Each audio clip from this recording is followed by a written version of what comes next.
I kind of Texas struggled a little bit after losing in Poly, I think, to that knee injury. But it seems like here down the stretch, they've really gotten things together, winning some games. You know, they have some great players. You know, she was a great player, but they also have some other great players, and they're very deep, very athletic, and have great size. And, you know, that's why they were picked preseason #1 in the conference, because of the players they have returning the experience. Who's been picking it up for them here lately, from what you've noticed? Well, I think, you know, she's playing a lot of people. She's playing a lot of people, and, you know, any given game, somebody's having a big game. They have so much talent that, you know, they spread it out. Defensively, they like to, you know, put the pressure on, not so much full court, but half court up the lane, like we like to play. And then they like to pound the paint and get into the paint on offensive end. You know, when you played them in Austin, it was just your second league game of the year. Different team now than you were then. What do you remember about that game? Well, I thought we played well against them in Austin. I thought we played very well. I thought we played with a lot of energy. You know, we competed. So I was pleased. You know, even though we lost that game, I was very pleased after the first game against Texas, because I thought we played very, very hard. I think they were undefeated at the time. I think so. Like number 4 in the country, something like that. Where are you guys now heading into this weekend? You had the tough loss the other night there at TCU. Mm-hmm. Well, you know, it's senior night. You know, we want the seniors to go out on a good note. Hopefully all 3 seniors will play very, very well. And, you know, the 3 seniors, to me, this is about the seniors, this game. And, you know, they've done a great job for this program, a great job for West Virginia University. And I'm very proud of the 3 seniors that are graduating. And they'll all graduate on time, and they've all done the right stuff.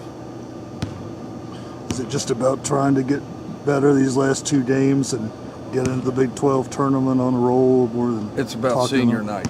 It's about graduating these seniors, and you know, it is. You know, we'll see. We'll see. You know, Texas is a very good basketball team. We're going to play extremely well.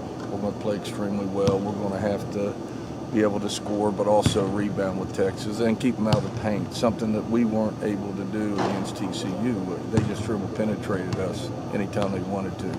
And so we got to close down the lanes a little bit against Texas. In the last 2 years, you've had exceptional academic performances from multiple players. Can you speak to the difficulty of that throughout a 4-year career, maybe especially in season, trying to balance all this? Well, it's tough. It takes a special person. You know, it takes somebody that really has great time management, because, you know, you have to, because of the demands of basketball and travel and all that, and plus maintain, you know, the highest standards of academics that, like Avery Fields has achieved, is amazing to me. And we've been fortunate enough, you know, we had Liz Rapella here, who was a 2-time All-American, and now Avery Fields. So that, you know, that's great. That's great for them. It's great for our program. It's great for West Virginia. Last season, you had the engineering student that was a 4-time, you know, engineering. Jess Harley. Yeah, absolutely, absolutely. And you know, it just says that, you know, the athletic department does a great job with the student academics. Do you remember the support staff? Remember anybody in your time at Salem on the men's side that was that high of an academic performer? Man, that's a while ago. Yeah, it is. I know.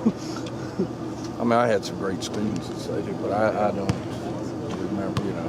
But yeah, we've had some great students at Salem. But, you know, the support staff, Aaron Brady, that's with us now on the women's side, and just the support that we get in athletics from the administration is why these young ladies can be very successful. And all student athletes, just not the young ladies. Like, I was going back and looking at the first game of the careers of these seniors, which was against Youngstown State.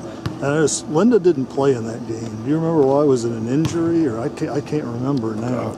You guys are, my goodness. I don't know. Honestly, don't know. I don't know why she didn't play. I really don't. I don't remember. Yeah, she played in the next game against St. Bonaventure. Okay. That you got beat here. Just the interesting thing is she had a block in that game, but didn't have an assist. Oh, she right? had a block in her career before she had an assist. Yeah, that is interesting. for Linda. But you know, all three of them, I'm very proud of them. I told them the other day, I'm very proud of three seniors. They've done everything we've asked of them. They've been role models on and off the floor, and you know, I've enjoyed coaching them for 4 years. And you know, they come from great families. They're good people, and they'll do well. Linda obviously came along at a great time. You just lost Sarah Miles, Yeah. so you were looking for a point guard. And were you pretty confident that she was going to be that? Well, you for never, you know, you bring a freshman in here, you just never know. Yeah. But we had the luxury also. We had Brooke.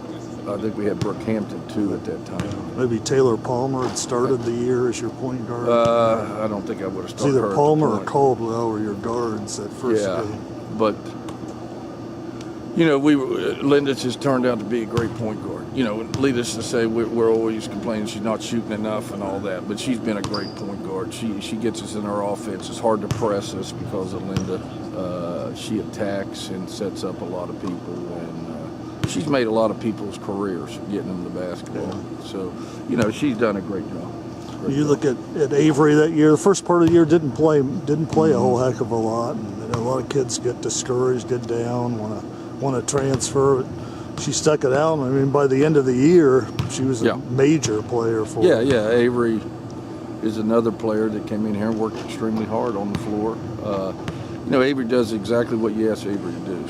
She's probably one of the most coachable players I've ever had, and she worked hard. I mean, she got herself stronger. She learned our system, and because of that, she was able to produce early in her career and just been a great player for us. Yeah. Was the Crystal Linda thing? Were they recruited together? Well, we like both. Separate? It's not like you know, we wanted Linda and we also wanted Crystal. It just so happens they were in the same high school and the same AAU team. And Crystal Leary, you know, I've always said about Crystal Leary, if I'm going to walk in a dark alley, I want Crystal Leary with me. I mean, she is pound for pound, she's the toughest person I've ever been around. And just one of the hardest workers I've ever been around, and a great young lady. I think you said she could play for you for 20 years. Oh, she could, without a You'd have her doubt. You around. know, I mean, when you have players like Crystal Leary, you know, she's a special player. She has a lot of heart and plays with a lot of passion. And she don't care if she has to guard a point guard or a 6'7" center. She's up for the challenge. Thanks, Mike. All right.